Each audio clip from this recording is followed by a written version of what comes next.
Mes chers élèves, bonjour. Aujourd'hui, dans la séance de la production écrite, je vais vous proposer un sujet dont le monde entier parle. À la télé, sur l'internet, on entend que coronavirus. Le nombre des personnes avérées par ce virus ne cesse d'augmenter. L'inquiétude grandit. Les écoles ferment leurs portes jusqu'à nouvel ordre. Mais une continuité pédagogique sera assurée à distance.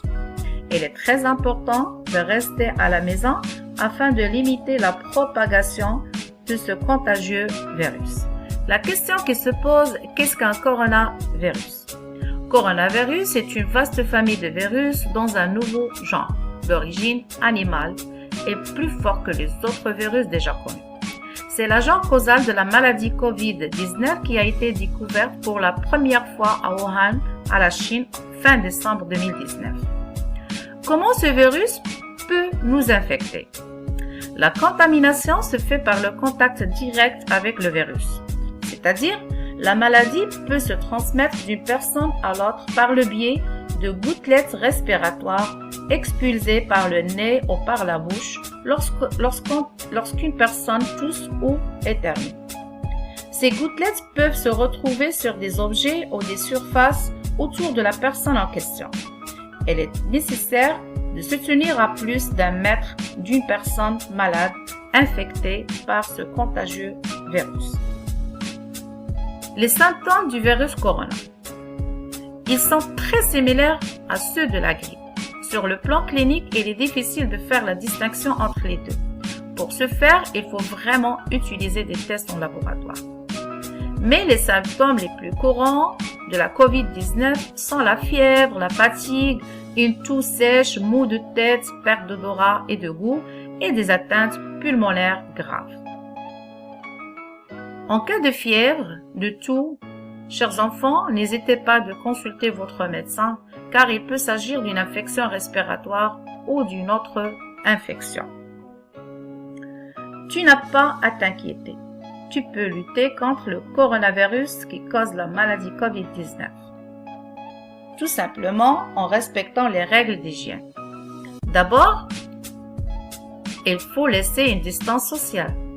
Éviter le partage d'objets, de se serrer la main, les embrassades. Il faut se laver les mains avec de l'eau et du savon. Tousser ou éternuer dans le pli de coude ou dans un mouchoir à usage unique. Évitez de vous toucher le nez, la bouche ou les yeux. Évitez les lieux très fréquents, en particulier les hôpitaux. Évitez les contacts proches. Nettoyez régulièrement les surfaces et les objets courants avec l'eau de Javel pour les désinfecter. Voilà le protocole d'hygiène qui va vous aider de ne pas être contaminé par ce virus. Donc, n'hésitez pas de répéter ce protocole à chaque fois qu'il est nécessaire. Maintenant, je vais vous proposer le sujet qu'on va traiter pour aujourd'hui. Que fais-tu pour réduire le risque de contamination par le virus corona?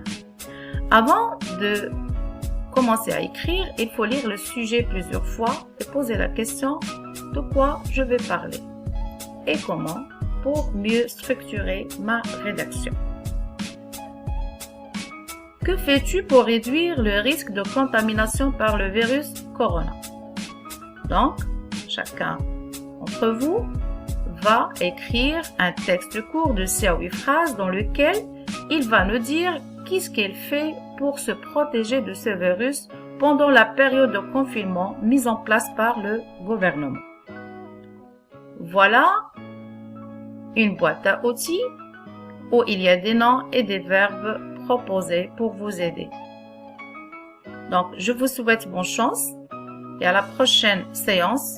À la fin de ma séance, je vous conseille de rester à la maison. Au revoir.